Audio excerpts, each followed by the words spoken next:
c'est Ludovic Nouvel, je suis en première année d'Epitech. Moi c'est Geoffrey Pirot, je suis en première année Epitech aussi. Donc pour rentrer à Epitech, il suffit de déposer une candidature sur le site d'Epitech lors d'une journée porte ouverte. Il y a un entretien nécessaire pour être admis à l'école. Donc c'est vraiment pour tester les motivations de l'étudiant, savoir s'il est intéressé et capable de suivre la pédagogie. Et donc voilà, ce qui est nécessaire de dire, c'est que l'école ne se fait pas sur le concours. C'est-à-dire qu'il n'y a pas besoin de passer un concours pour pouvoir rentrer à l'école. Donc voilà, il suffit juste de déposer une candidature et puis d'être motivé lors de l'entretien. En fait, la seule qualité nécessaire pour entrer à Epitech, c'est être passionné par l'informatique, les nouvelles technologies, etc. Comme je te disais, Epitech a une pédagogie assez particulière puisqu'il n'y a pas de cours à proprement dit, comme on peut le voir dans les lycées. Enfin, disons que ce n'est pas des cours, c'est plutôt des modules choisis par l'étudiant. Donc, il y a des modules bien sûr obligatoires pour pouvoir réaliser quand même certaines compétences qui sont nécessaires pour l'année. Mais c'est plutôt des modules que l'étudiant choisit. Et donc il y a des sortes de TP et de TD qui lui sont proposés et qui lui permettent d'acquérir certaines connaissances. En fait, Epitech, c'est apprendre par la pratique. Pour commencer, donc à chaque début d'année, il y a une sorte de période que l'on appelle la piscine. Donc c'est 3 semaines, 1 mois intensif. Pendant cette période, on va nous donner toutes les connaissances. Donc pendant cette période, c'est bien entendu de 9h à environ 23h tous les jours. Donc la présence, quand je dis tous les jours, c'est du lundi au dimanche. Mais disons que tous les jours on se retrouve entre camarades et on échange. Au niveau des activités, on échange sur les projets, sur nos petites idées.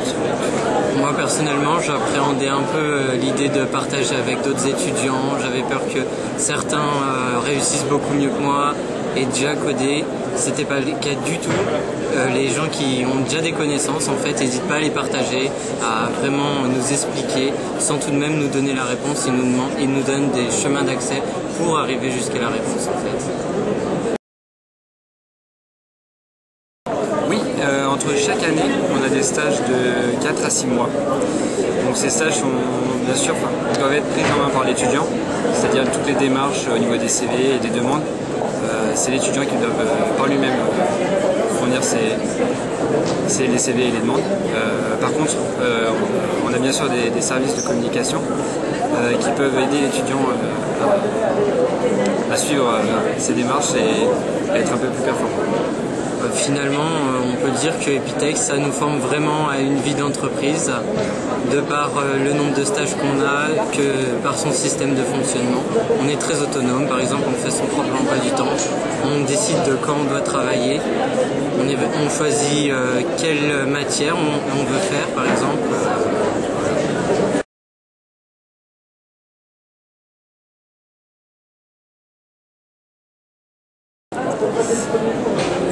Pour ma part, j'ai pas encore décidé sur quoi j'allais me spécialiser, mais disons que Epitech me fournit assez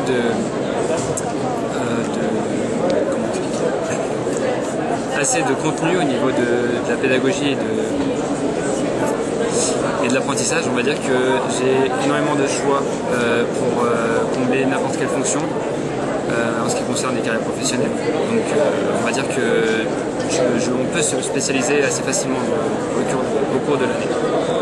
Epitech nous apprendra vraiment une façon d'apprendre en fait. C'est une école qui sert à apprendre. Donc par la suite, on pourra vraiment se spécialiser dans ce que l'on souhaite. En 4e et 5e année, on a un projet. Ça s'appelle les EIP. Et en fait, il y a beaucoup de gens qui utilisent ces projets-là pour créer leurs entreprises par la suite. Donc je compte beaucoup dessus, moi personnellement.